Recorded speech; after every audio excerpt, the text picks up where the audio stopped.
এক breaking news হাজোৰ চতলাবাৰীত গুলী চালনাৰ ঘটনা নিৰ্বাচনী অধিসূচনা বলবৎ হৈ থকাৰ সময়তেই দুৰ্বৃত্তৰ এই গুলী চালনা কদম আলী নামৰ এটা দুৰ্বৃত্তই চলাইছিল গুলী ইতিমধ্যে দুটা পৰিয়ালৰ মাজত চলি আছিল পাৰিবাৰিক কণ্ট্ৰল কাজিয়াৰ এই মাজতে জামাল আলীৰ পৰিয়ালক ইতিমধ্যে বন্দুকেৰে গুলীয়াই মৰাৰো ভাবুকি প্ৰদান কৰে উল্লেখ কৰিছো যে তিনি জাইকৈ গুলী ফুটাই দুৰ্বৃত্ত কদমে চলাইছিল সন্ত্ৰাস আৰু আৰক্ষী থানাত গোচৰ দিলে পৰিয়ালটোক গুলীয়াই মৰাৰ ভাবুকি প্ৰদান কৰিছিল চিচিটিভিত ইতিমধ্যে বন্দী হৈছে সমগ্ৰ দৃশ্য দুৰ্বৃত্ত কদমে বন্দুক লৈ চলোৱা সেই সন্ত্ৰাসৰ দৃশ্য ইতিমধ্যে চিচিটিভি কেমেৰাত বন্দী হৈ পৰিছে আমি জনাইছো এবাৰ হাজোৰ খবৰ আমি লৈ অহাৰ চেষ্টা কৰিছো হাজোৰ চতলাবাৰীত ইতিমধ্যে গুলী চালনাৰ ঘটনা নিৰ্বাচনী অধিসূচনা বলবৎ হৈ থকাৰ সময়তে বৃহত্ত ইতিমধ্যে আমি জনাইছো এনেদৰে দুৰ্বৃত্তই গুলী চালনা কৰা খবৰ পোহৰলৈ আহিছে দুটা পৰিয়ালৰ মাজত চলি আছিল পাৰিবাৰিক কণ্ট্ৰল আৰু কাজিয়াৰ এই মাজতেই জামাল আলীৰ পৰিয়ালক বন্দুকেৰে গুলীয়াই মৰাৰ ভাবুকি প্ৰদান কৰা দেখিবলৈ পোৱা গৈছে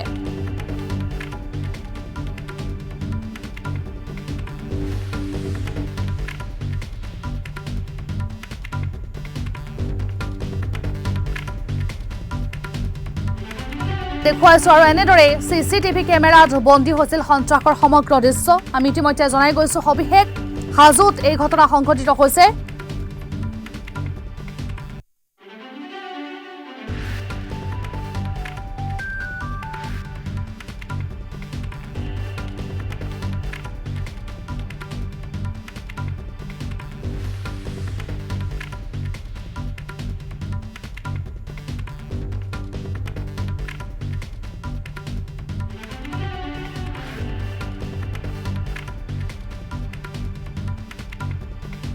আলী নামৰ এটা দুৰ্বৃত্তই চলাইছিল এই গুলী ইতিমধ্যে দুটাকৈ পৰিয়ালৰ মাজত চলি আছিল যি পাৰিবাৰিক কন্দল আৰু এই পাৰিবাৰিক কন্দলৈ যেন এতিয়া ভয়ংকৰ ৰূপ লোৱা দেখিবলৈ পোৱা গৈছে এই সন্দৰ্ভত আমি অধিক জানিবৰ বাবে হাজোৰ সতীৰ্থ বিশ্বজিৎ দাসৰ সৈতে আমি ফোনযোগে সংযুক্ত হৈছো বিশ্বজিৎ দাস যেহেতু দেখিবলৈ পোৱা গৈছে যে নিৰ্বাচনী অধিসূচনা বলবৎ হৈ থকাৰ সময়তেই এনেধৰণৰ ঘটনা সংঘটিত হৈছে হাজোত দুটাকৈ যি পৰিয়ালৰ মাজত পাৰিবাৰিক কন্দল চলি আছিল আৰু এই পাৰিবাৰিক কন্দলে যেন এতিয়া ভয়ংকৰ ৰূপ ধাৰণ কৰা দেখিবলৈ পোৱা গৈছে আৰু যি দৃশ্য আমি দেখুৱাই গৈছো সেই দৃশ্য ইতিমধ্যেই বন্দী হৈছে কেমেৰাত কিন্তু কিহৰ বাবে এই ঘটনা সংঘটিত হৈছে বা ইয়াৰ আঁৰত কোন জড়িত হৈ আছে এই সন্দৰ্ভত অধিক তথ্যৰ বাবে আপোনাৰ পৰা জানিব বিচাৰিম চাওক অভিলেখ অতি চাঞ্চল্যকৰ ঘটনাটো সংঘটিত হৈছে আৰু হাজোৰ যি চতলাবাৰী অঞ্চল আছে চতলাবাৰী অঞ্চলত দুটা পৰিয়ালৰ মাজত দীৰ্ঘদিনৰ পৰা মাজে সময়ে কাজিয়াৰ সূত্ৰপাত চলি আহিছিল বুলি আমাক স্থানীয় লোক বা পৰিয়ালটোৱে ভুক্তভোগী পৰিয়ালটোৱে আমাক অভিযোগ দিছিলে আৰু এই অৱশেষত এই কাজিয়াই ভয়ংকৰ ৰূপ লৈছিলে আৰু কদম আলী নামৰ যিগৰাকী ব্যক্তিৰ বিৰুদ্ধে অভিযোগ উত্থাপিত হৈছে আৰু কদম আলী এনেধৰণৰ গুণ্ডাৰাজৰ ঘটনাত বহু পূৰ্বৰে পৰা জড়িত থকাৰ অভিযোগ স্থানীয় ৰাইজে বাৰম্বাৰ দি আহিছিলে আৰু কালি ইয়াৰ চৰম সীমা অতিক্ৰম কৰি যোৱা পৰিলক্ষিত হৈছে আৰু স্থানীয় লোকে অভিযোগ দিয়া মতে এই গুলীচালনাটো কালি সংঘটিত হৈছিল বুলি কৈছে আৰু সমগ্ৰ যিহেতুকে দৃশ্য চিচিটিভিৰ কেমেৰাত বন্দী হৈ পৰিছে আৰু ভুক্তভোগী পৰিয়ালটোৱে সংবাদ মাধ্যমৰ কাষ চাপিছে আৰু আটাইতকৈ গুৰুত্বপূৰ্ণ কথাটো অভিলেখ যে যি সময়ত ইতিমধ্যে যি নিৰ্বাচনী অধিসূচনা সেই অধিসূচনা ইতিমধ্যে বলবৎ হৈ আছে আৰু নিৰ্বাচনী অধিসূচনা বলবৎ চলি থকাৰ সময়তে যিসমূহ বৈধ মাৰণাস্ত্ৰ সেই বৈধ মাৰণাস্ত্ৰ নিৰ্বাচন আয়োগে ইতিমধ্যে স্থানীয় আৰক্ষী থানাসমূহত যিসমূহ মাৰণাস্ত্ৰসমূহ জমা দিব দিছিল গতিকে তাৰ পিছত আচলতে এই কদম আলীৰ দুৰ্বৃত্তৰ হাতলৈ এই মাৰণাস্ত্ৰ ক'ৰ পৰা আহিল কেনেকৈ আহিল এই সমগ্ৰ বিষয়টো আচলতে ৰহস্যৰ আৱৰ্তত সোমাই পৰিছে যিহেতুকে নিৰ্বাচনী বিধি এই মুহূৰ্ততো যিহেতুকে বলবৎ হৈ আছে তেনে ক্ষেত্ৰত ক'ৰ পৰা কদম আলীয়ে মাৰণাস্ত্ৰ উলিয়াই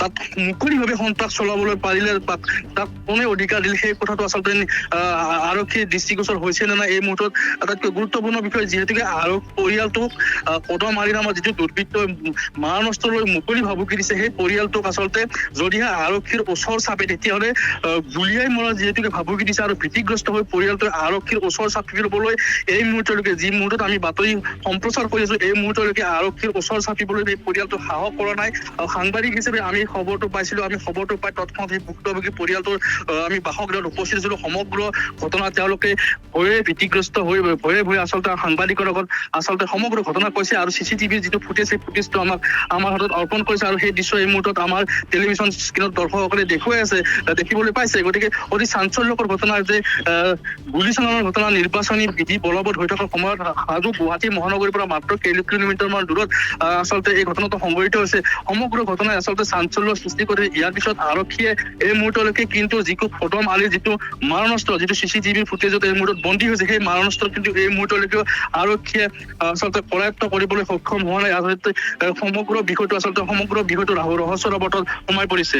অভিলেখা নিশ্চিতভাৱে এই মুহূৰ্তত অধিক তথ্য জনোৱাৰ বাবে আপোনাক ধন্যবাদ জ্ঞাপন কৰিছোঁ। যিহেতুকে হাজোত এই চাঞ্চল্যকৰ ঘটনা সংঘটিত হৈছে, নিৰ্বাচনী অধিসূচনা বলবৎ হৈ থকাৰ সময়ছোৱাতেই এনেধৰণৰ গুলীচালনাৰ খবৰ পোহৰলৈ আহিছে। কদম আলী নামৰ এটা দুৰ্বৃত্তই চলাইছিল গুলীচালনা। ইতিমধ্যেই দুটাকৈ পৰিয়ালৰ মাজত চলি আছিল এই পাৰিবাৰিক কণ্টল, আৰু যাৰ পৰিপ্ৰেক্ষিতত এই পাৰিবাৰিক কণ্টলে এতিয়া যেন ভয়ংকৰ ৰূপ ধাৰণ কৰা দেখিবলৈ পোৱা গৈছে। তিনি জাইকৈ গুলী ফুটাই দুৰ্বৃত্ত কদমে চলাইছিল সন্ত্ৰাস আৰু আৰক্ষী থানাত গোচৰ দিছিল পৰিয়ালটো। ইতিমধ্যেই আৰক্ষীৰ লোকক ভাবুকি প্ৰদান কৰিছিল যে পৰিয়ালৰ লোকে যদি আৰক্ষী থানাত অৱগত কৰে তেনেহ'লে গুলীয়াই মৰাৰ ভাবুকি প্ৰদান কৰিছিল দুৰ্বৃত্তই। চিচিটিভিত বন্দী হৈছে ইতিমধ্যে সমগ্ৰ দৃশ্য। আমি সেই দৃশ্যাংশ আপোনালোকক সমান্তৰালভাৱে দেখুৱাই গৈছোঁ। এনেধৰণেই কদমে বন্দুক লৈ চলোৱা যি সন্ত্ৰাসৰ দৃশ্য ইতিমধ্যেই বন্দী হৈ পৰিছে কেমেৰাত। আৰু নিৰ্বাচনী বিধি বলবৎ হৈ থকাৰ সময়তেই কেনেকৈ কদমে উলিয়াইছিল মাৰণাস্ত্ৰ, ইয়াকে লৈ সততে এতিয়া বিভিন্ন চৰ্চা চলা পৰিলক্ষিত হৈছে। সততে এতিয়া প্ৰশ্ন উত্থাপন হৈছে যে এনেধৰণেই নিৰ্বাচনী বিধি বলবৎ হৈ থকাৰ সময়ছোৱাতেই কেনেকৈ কদমে উলিয়াইছিল সেই মাৰণাস্ত্ৰসমূহ। যিহেতুকে হাজোৰ এয়া চতলাবাৰীত সংঘটিত হৈছে গুলীচালনাৰ ঘটনা। নিৰ্বাচনী অধিসূচনা বলবৎ হৈ থকাৰ সময়ছোৱাতেই দুৰ্বৃত্তৰ এয়া গুলীচালনা আৰু সমগ্ৰ যি ঘটনাক কেন্দ্ৰ কৰি এক চাঞ্চল্য বিৰাজ কৰা দেখিবলৈ পোৱা গ'ল।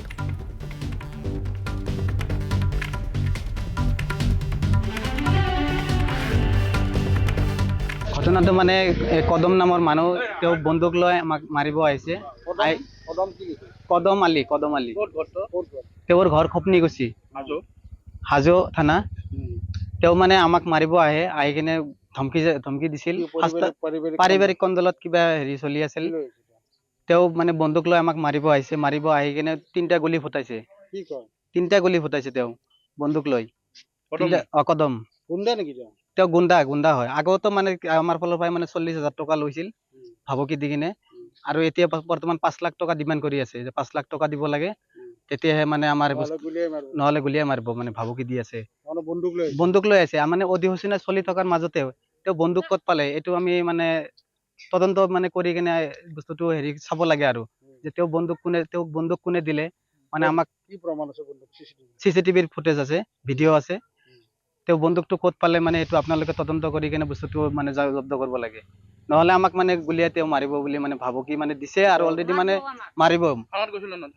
থানাত মানে তেওঁ কৈ থাকে যে থানাত গ'লে থানাত এৰেষ্ট কৰি কিনে আৰু জেলত পঠাই দিব। মানে মোৰ ইয়াৰ আগতে মোক দেউতাকক মানে ভাবুকি দি কিনে মানে জেলত হেৰি কৰি দিছিলে। থানাৰ হয় গুণ্ডাগিৰি কৰি আছে মানে থানাত, হাজো থানা। কেছ দিলে মাৰিব বুলি কয়। এইটো কদম আলীয়ে কৈ আছে। তিনিটা গুলি ফুটাইছে, ওপৰমুৱাকে 5 গুলি কৰিছে। এতিয়া আমি ভয়তে মানে ওলাব পৰা নাই। মোৰ নাম মনিৰ আলী, দেউতাৰ নাম জামাল আলী। এইখিনি শনিয়াদি চকলাবাৰ। এতিয়া আমি মানে তদন্ত হ'ব লাগে, তদন্ত কৰি কিনে মানে ক'ৰ পৰা বন্দুকটো আহিলে সেই বস্তুটো মানে তদন্ত হ'ব লাগে। তেওঁ আমাৰ তাৰমানে কি আমাৰ ঘৰত আমি আছিলোঁ, আমি ঘৰত কাম কৰি আছিলোঁ। ৰাতিপুৱাই আমি ৰঙিয়াত যাওঁ 3টা বজাত। মই মাছ চাছ বিক্ৰী কৰি আহি ঘৰত আহিছোঁ, ইতিমধ্যে কদম আলীয়ে বন্দুক লৈ আহিছে। আমাক ধৰ মাৰ কাট, আমাৰ এই বেৰাবিলাক, এই টিনৰ বেৰা এইবিলাক ভাঙি চিঙি দি দিছে আৰু হাতত বন্দুক লৈ আহিছে। আৰু আকৌ এইটো কদম আলী, তেওঁৰ ঘৰ খপনিগুছি। বন্দুক আনি 3টা ফাঁচ গুলি কৰিছে ওপৰ ফালে।